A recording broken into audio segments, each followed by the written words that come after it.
लहंगा में घो डीजे वाला भाई समियाना में के लहंगा में घो डीजे वाला भाई समियाना में के डीजे उमेश सुखीपुर बाजार घोप घोप घोप एकरा लहंगा में घोप डीजे वाला भाई समियाना में के घोप घोप घोप एकरा लहंगा में घोप डीजे वाला भाई समियाना में के तोप तोप तोप ई तो भागे लगी तो नीचावा से पानी एकर चोरी ठोपे ठोप ठोप घोप घोप घोप एकरा लहंगा में घोप डीजे वाला भाई समियाना में के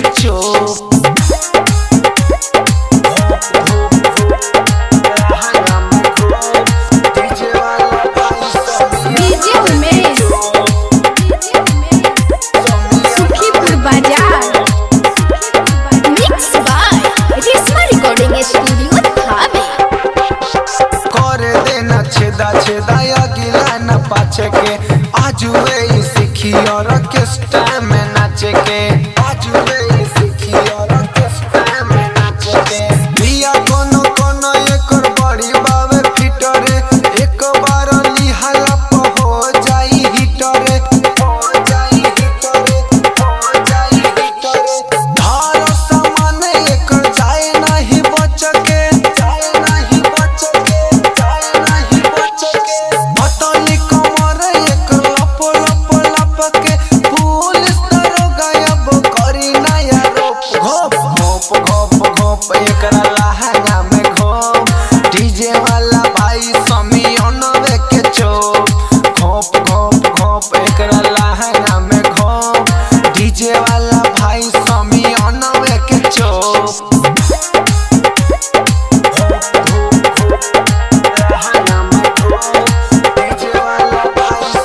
डीजे उमेश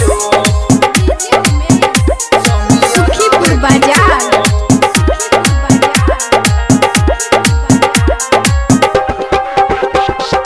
देखो जाते नाचे एकर सारा समाज रे रंजित प्रकाश करे लहंगे में बस रे रंजित प्रकाश करे लहंगे में बस रे बैठल बाड़े यादव जी विधायक जी के साथ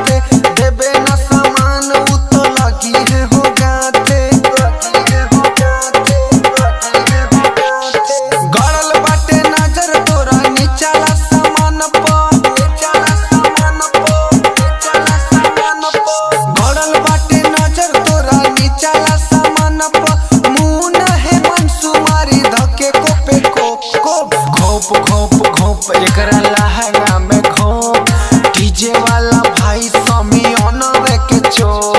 घोप घोप घोप एकरा लहंगा में घोप डीजे वाला भाई समियाना में के पूरा घुसा के एकदम उलाट दो।